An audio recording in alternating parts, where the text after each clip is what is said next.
به نام خداوند خورشید و ماه که دل را به نامش خیرت داد راه.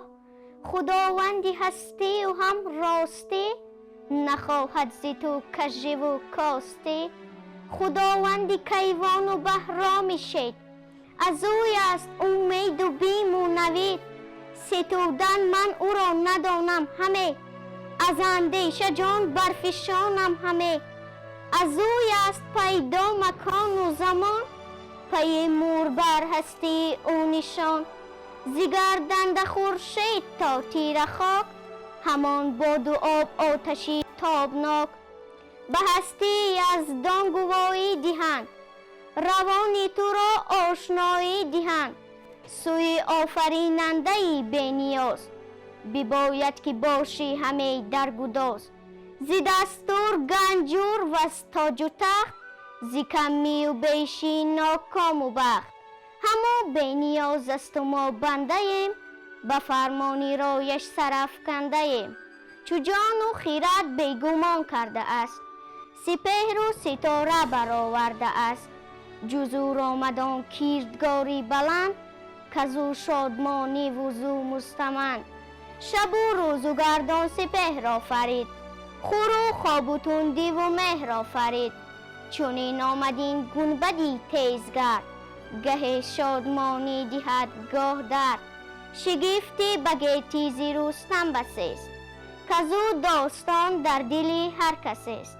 به خشکی چو پیل و به دریا نهنگ، خردمند و بیدار دل مردی جنگ.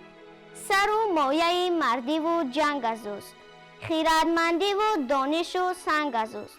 کنون رزم کاموز پیش آورم، ز دفتر به گفتار خویش آورم. به گفتار دهقان کنون بازگرد، نگر تا چه گوید جهان دیده مرد.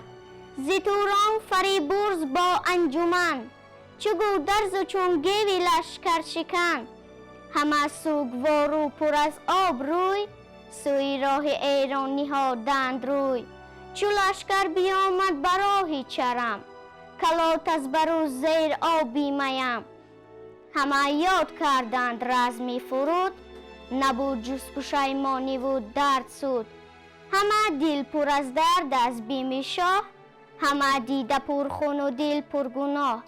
به جان شرمگین نزد شاه آمدند، جگر خسته و با گناه آمدند. برادرش را کشته بر بیگناه، به دشمن سپرده نگین و کلاه. به یزدان همه گفت که دادگر، تو دادی مرا تخت و بخت و هنر. همه شرم دارم من از تو کنون، تو آگه تری از من و چند و چون. ز خون پدر بودم اندر خروش، دل داشتم با غم و درد و جوش. کنون کینه نو شد ز بحر فرود، سری توسین و ضربی باید درود. بگفتم که سوی کلات و چرم، مرا گر فشانند بر سر دیرم.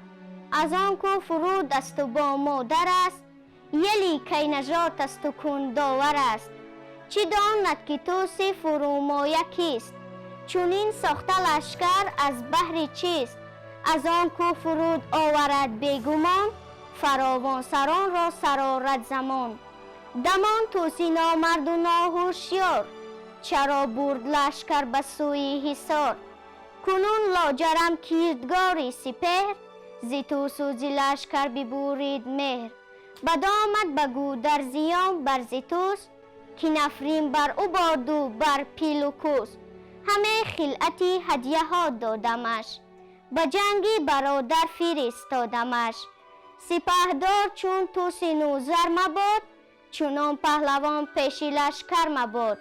دریغا فرودی سیاوش دریغ، که دل بود با زور و گرز و تیغ. بسانی پدر کشته شد بیگناه، به جنگ سپهدار من با سپاه. بکیتی ندانم کم از توست کس، که او از بدی بند و چاه است و بس. نه در سر مغز و نه در تن رگ، چه توسی فرومایه پیشم چه سگ. ز کین برادر ز خون پدر، همه بود پیچان و خسته جگر. سپه را همه خوار کرد و بیرون، زمشگان همه خون دل برفشاند، دری برد و دم به ایشان ببست، روانش ز دردی برادر بخست. دلیران ایران به ماتم شدند، پر از غم به درگاه رستم شدند.